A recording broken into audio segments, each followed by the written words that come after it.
and gentlemen, mesdames y messieurs, damas y caballeros, and everyone in between. It is with great pleasure that we present to you tonight the infamous Fossil of the Day Award. Let me get a boo. Oh, you can do better than that. You've had a tough day too. Get it all out. Can we get a boo? Thank you. That was better.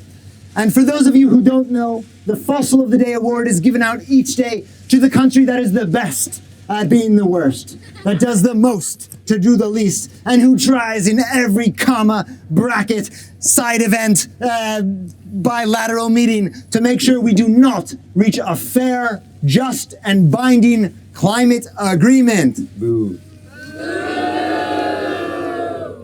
And it's with great pleasure tonight that we present the award today. But first, join us please in singing the Fossil of the Day anthem, a song which dates back to time immemorial, before any of you even knew what a cop was, resuscitated from the archives of history.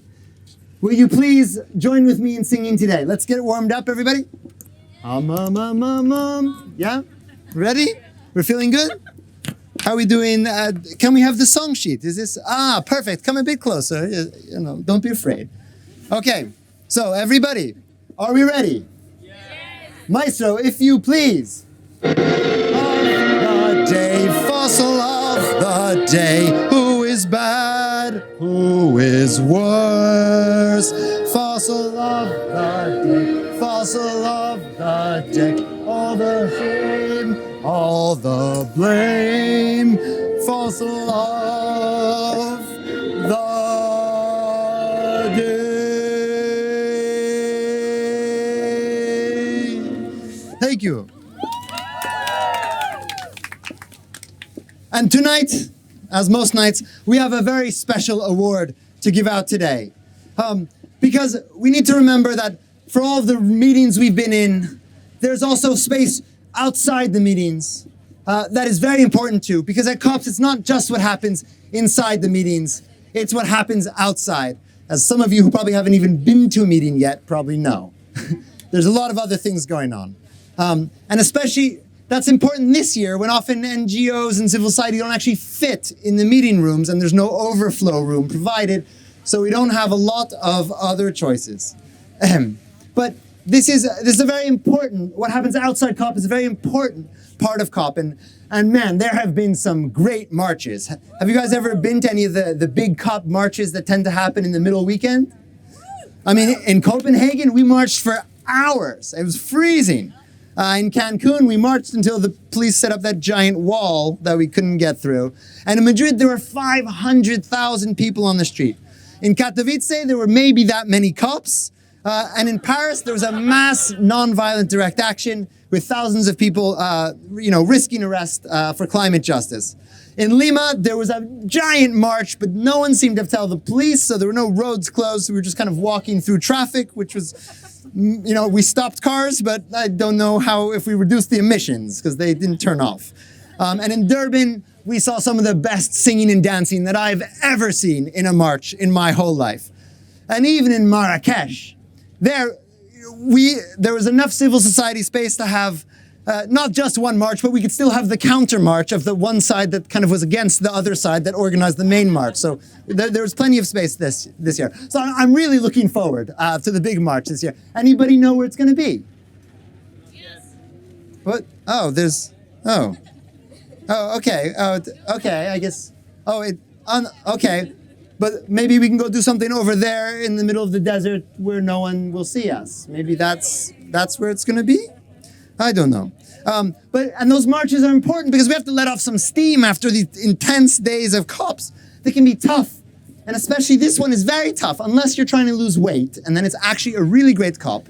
Between all the kilometers we're walking back and forth, and the fact that when you stand on line to buy lunch, by the time you get there, it's dinner. So you get 2 meals instead of 1, which is very helpful because that allows you to save money, which you'll need after your hotel's fee got raised for the 3rd time. So it's very useful to be cutting corners, which is why today was great that there was a 50% discount on some of the food. Did you guys see that? Did you make it to the line, to the front of the line to get it? But then you sort of wonder if it's 3 times more expensive as it should be and a half off. What's the discount really?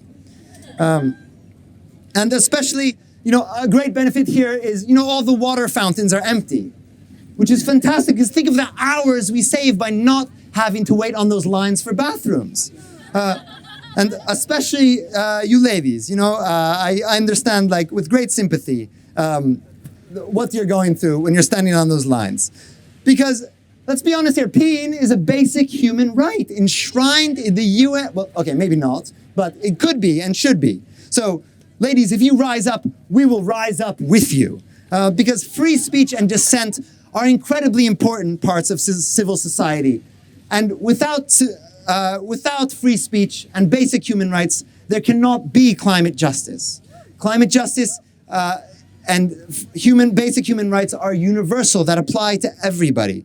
And as the world warms and tensions rise, we're going to need to be hanging on to our ability to express ourselves more than ever. And that brings us to today's winner. Because today's winner is a great reminder to all of us that expanded civic space is necessary for our voices to be heard loud and clear. Can we get a drum roll, please? Okay. Today's fossil of the day. Hold on, my mic fell off. Sorry, it is just to build suspense. Today, a drum roll again. Let's do it again. Today's fossil. Today's fossil of the day award goes to Egypt. Okay. Thank you very much. Here, you can hold this for a second, please. Okay. Egypt, no protesters allowed, but a very warm welcome to fossil fuel lobbyists. The fact that thousands of delegates, civil society, and the world media have converged in a seaside resort town for an important climate change conference, while tens of thousands of prisoners of conscience are languishing in jails, is a different level of dystopia that deserves calling out. We know that there can be no climate justice without human rights. Even more enraging, we now learned that there are 600 plus fossil fuel lobbyists roaming the venue this year. They give me the creeps. I don't even like them looking at me. And that's 25% more than last year's COP. It is outrageous that civic spaces remain severely restricted while those destroying the planet are being welcomed and courted in a climate conference. And what's with all these whispers about tapping phones and blocked websites? Here we are, trying to focus on extremely important substance of the climate talks, on loss and damage, climate finance, and adaptation, which, with all due credit, is at the front and center of these talks.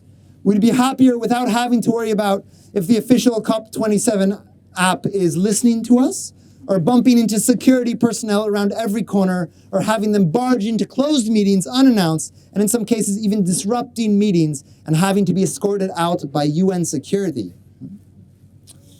As if that wasn't enough. Can we get a boo? Boo! And if you don't feel safe booing, you can kind of cover your mouth and boo. As if that wasn't enough, the lack of water, Wi-Fi, and affordable food have added to the list of woes. Free Coca-Cola now cannot make up for the parched first few days as water coolers ran dry and the lines at the food stalls snaked through the venue. Not to mention hiking half a mile to find the nearest restroom, only to encounter another long line of restless delegates. Women of the world, rise up. If we thought that daylight robbery on hotel prices was a thing of the past, many complained that the hotels insisted on extra charges as a condition for check-in, taking advantage of jet-lagged and bleary-eyed travelers who could do little to protest and just gave in. It's time to get this COP going in the right direction and to deliver on climate justice and human rights for all. Let's get one more boo for everyone.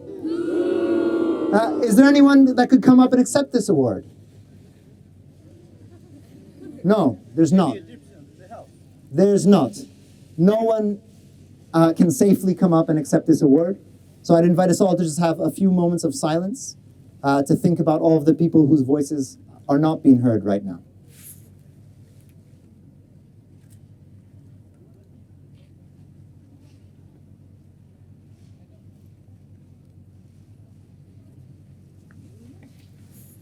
Okay, did everyone reflect enough? Okay, great. Thank you very much. This has been the Fossil of the Day Award. You will see us here tonight at 6 p.m. every night, assuming I'm still here. So see you here tomorrow at 6 o'clock. But before you go, please do join us in singing the world-famous Fossil of the Day anthem that dates back to time immemorial. Won't you please join in the song with us? And if after the show you would like a press release, please do come talk to us, and we'll have a little photo stunt for anyone who wants to take a photo. We're good? Okay. Maestro, if you please. Of the day, fossil of the day. Who is bad? Who is worse? Fossil of the day, fossil of the day. All the blame, all the shame. Fossil of the day. Thank you. See you tomorrow.